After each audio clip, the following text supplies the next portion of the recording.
여보세요? 네, 안녕하세요. 예, 네, 수고하십니다. 감사합니다. 어떤 고민이 있으십니까? 아, 예. 이혼 소송이 끝났는데요. 예, 조정조서를 받았는데, 예, 이혼 도중에 네, 제가 굉장히 어려운 일을 많이 당했거든요. 네, 예, 변호사를 제가 사서 선임을 해가지고 2명의 변호사를 사서 선임을 했는데, 예. 그 변호사들이 제 변론을 해주는 게 아니라 상대방 측 변론을 이렇게 해줬거든요. 아, 그래요. 예, 예. 그러니까 네, 제가 산 변호사가 제 일을 봐주는 게 아니라 상대편 변호를 네. 해줬어요. 아니, 어떻게 그런 일이 있을 수 있었는지 좀 그 당시 예, 일을 구체적으로 말씀해 주시겠습니까? 예, 예. 예, 이제 변호사를 선임을 해가지고 예, 이제 재판을 하는 도중에 예. 제가 그 필요한 증거 서류고 이런 것을 다 제출을 하면은 제 것은 받아주질 않고요. 오, 그래요. 예, 급여라든가, 네. 연금이라든가, 제 것, 은행에 저축해 놓은 돈이라든가, 이런 부분만 확인할 뿐이지, 상대방 측에 대해서 재산이 형성된 것을 좀 확인을 해달라 하니까, 네, 전혀 그런 쪽에는 해주질 않았거든요. 그래가지고, 그랬군요. 예. 예, 그래서 아, 제가, 그러면은, 재산 명시 신청이라도 이렇게 해달라고 하니까 네. 그것도 안 해주고 그래요. 저한테 굉장히 어려운 일이 많았거든요. 그래서 예, 뭐 차용증이나 이런 거 해가지고 무통장 입금으로 해가지고 전부 상대방 측 피고 쪽 오빠 이름 앞으로 해서 형제간들 앞으로 해서 돈을 다 빼돌렸는데 예. 그런 부분을 하나도 확인 안 해주고 음. 제가 가지고 있는 재산에 대해서만 이렇게 분할을 했는데 예. 그러면 시청자님께서는 그 변호사분하고 계속해서 재판을 이어가셨던 거예요? 첫 번째 변호사는 그렇게 해서 그쪽 좀 재산을 찾아달라 하니까 사무장하고 얘기하라고 이렇게 하고 처음에 변호사를 선임을 했는데 네. 얼굴을 딱 한 번 봤거든요. 예. 재판 도중에 예. 그래가지고 거기는 안 되겠다 해서 이제 사임을 시키고요. 예. 두 번째 변호사를 또 새로 선임을 선임하셨어요? 예, 예. 선임을 했는데 그 변호사도 이제 그 변호사는 조금 더 찾아줄 목적으로 이렇게 하긴 했는데 예. 거기에도 이제 뭐 농협이고 광주은행이고 새마을금고에도 제가 같이 필고하고 같이 가서 저축을 하고 했는데 예. 농협은 제가 그 통장을 가지고 있으니까 그 부분에 대해서는 어떻게 못하고 그것만 확인을 해줬을 뿐이지 광주은행이고 농협 이런 데는 제가 모르는 상황이다 해가지고 가서 저축은 같이 하고 통장도 만들고 했는데 네. 저한테 그 증빙할 자료가 없다고 해가지고 예. 그 변호사도 마찬가지로 광주은행이나 새마을금고치는 숨겨버려서 또 시청자님한테 제가 불리하게 뭔가 진행이 됐네요. 예. 그래서 제가 안 되겠어서 이제 법률구조공단을 법률구조공단? 찾아가가지고 예. 거기 가서 그러면 상대방 측 이렇게 그 재산을 알아낼 방법이 없냐 하니까는 네. 재산 명시 신청서라고 이렇게 해서 하나를 독사를 해 주더라고요. 그래서 이걸 가지고 네. 법원 민원실에 가면은 제출을 하면은 예. 이게 판사님한테 올라갈 거라. 그래서 이제 제가 그걸 작성을 해가지고 예. 가정법원 민원실에다가 제출을 했는데 예. 나중에 재판이 끝나고 가서 제가 그걸 전부 복사를 해달라고 했거든요. 예. 근데 그런 부분이 안 올라갔어요. 그러셨군요. 그러면 일단 재판은 아까 두 번째 선임하신 변호사분과 진행을 하신 거죠? 예. 진행을 하는 도중에 이 변호사도 제 거 증거 자료는 전부 안 받아줘서요. 제가 알겠습니다. 따로 또 법무사를 찾아가가지고 이 변호사 사무실에는 여기저기 4군데를 찾아갔는데 똑같은 얘기를 하거든요. 그러면 그래, 그 재판 결과는 어떻게 됐습니까? 결과는 이게 제 재산에 대해서만 피고한테 주라고 이렇게 나왔거든요. 그랬군요. 근데 제 재산이 한 2억 정도 되는데, 네. 피고가 가지고 있는 재산은 한 2억 5천 정도 되거든요. 네. 근데 그것을 제가 밝히지를 못해가지고 제 재산에 대해서만 가지고 재산 분할을 하게 이렇게, 됐네요. 예, 예, 분할을 그러면- 하게 되나서 예. 너무 억울해서요. 시청자님 그러면 지금 가장 원하는 부분이 어떤 부분이십니까? 그래서요. 예. 제가 이제 예를 들어서 또 다른 변호사를 선임을 해가지고 예. 이게 너무 억울한 부분이 있어서 예. 어떤 손해배상이라든가 문서 위조라든가 예를 들어서 또 다시 이렇게 재심을 할 수 있는가 아니면 손해배상. 사법기관에 고소라든가 음. 고발을 할 수 있는지 좀 그것을 알고 손해배상은 싶습니다. 그 변호사분들을 대상으로 하고 싶다는 말씀이신 거죠? 예. 예, 알겠습니다. 일단 여기까지 얘기를 듣고요. 최종인 변호사님 계속해서 이야기를 좀 나눠보도록 하겠습니다. 예. 네, 안녕하세요. 예, 안녕하세요. 예, 그 말씀 잘 들었는데요. 예. 그 선생님께서 생각했을 때 그 변호사들이 왜 요구를 안 받아줬다고 생각을 하셨을까요? 그 첫 번째 변호사도 그렇고 두 번째 변호사도 그렇고 보통 의뢰인이 이제 요구하는 사항이라고 하면 합리적으로 근거 있는 요청이라고 한다면 보통은 그 증거 같은 거를 뭐 제출을 하거든요. 근데 그런 부분에서 안 됐다라고 생각하는 게 어떤 이유 때문에 안 받아줬는지 뭐 당시 변호사님들이 뭐 얘기라도 하셨을까요? 그걸 왜 안 했는지? 이제 제가 이제 알아본 바로는 원래 그 피고 측이 오빠도 학원을 운영하고 피고도 학원을 운영했거든요. 보습학원을요. 예. 근데 그 보습학원을 운영하는 과정에서 보면은 1년에 한 번씩 보습학원 연맹에서 이렇게 뭐 하는 게 있더라고요. 근데 거기에 변호사가 선임이 된 게 거기 제가 첫 번째 했던 변호사가 거기 학원 연합회에 이렇게 일 봐주는 변호사로 그렇게 되어 있더라고요. 뭐 고문 변호사 이런 걸 하셨었던 것 같습니다. 예. 그랬는데 그 사무장하고 첫 번째 변호사 사무장하고 거기 오빠하고 모임이 있었어요. 네. 예, 그래가지고 나중에 이제 저희가 듣던 바로는 그 사무장들끼리 전체 모임이 있더라고요. 그래서 첫 번째, 두 번째 가서 다 물어보니까는 사무장들끼리 모임이 있다고 해가지고 네. 그게 어떻게 연결이 됐나 봐요. 그래가지고 저한테 굉장히 불리한 이런 소송을 하게 됐거든요. 그러니까 지금 선생님께서 생각하는 거는 그 첫 번째 변호사가 그 전 부인의 운영하는 이제 학원의 고문 변호사인 것 같다.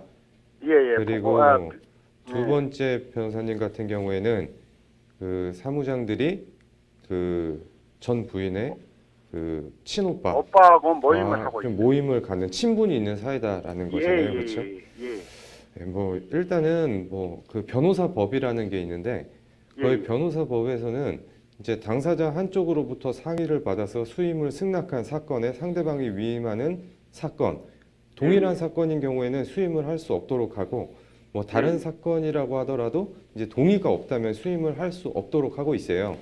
그래서 일단 그런 부분이 있는데 지금 말씀하신 사항을 들어보면은 뭐 설사 그 첫 번째 변호사님이 그 학원의 고문 변호사라고 하더라도 그 이혼은 완전히 별개의 문제잖아요. 사건이 완전히 별개의 사건이란 말이죠.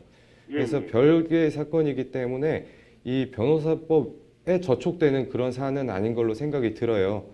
그래서 일단 변호사법에서 규정된 이제 규정을 가지고 이제 뭐 설사 만약에 이제 그 변호사님이 진짜 전부인의 뭐 그 고문 변호사였다고 한다면 이제 그 사람의 이제 상대방이 뭐 위임하는 이혼 소송을 맡았다라는 부분에서 이제 뭐 윤리적인 뭐 책임을 뭐 물을 수는 있을지언정 이제 아까 말씀하셨던 원하는 고소 같은 것은 좀 어렵겠다라는 생각이 일단 들고요.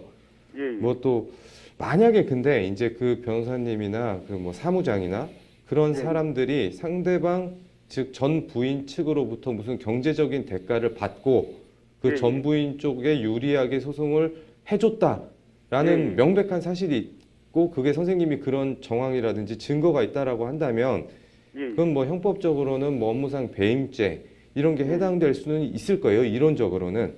예, 예. 근데 아마 그런 부분에 대한 증거를 찾긴 일단 어려울 거라는 생각이 들고 보통 아, 예. 뭐 변호사님들 같은 경우에는 직업적인 윤리가 다들 투철하신 분들이에요.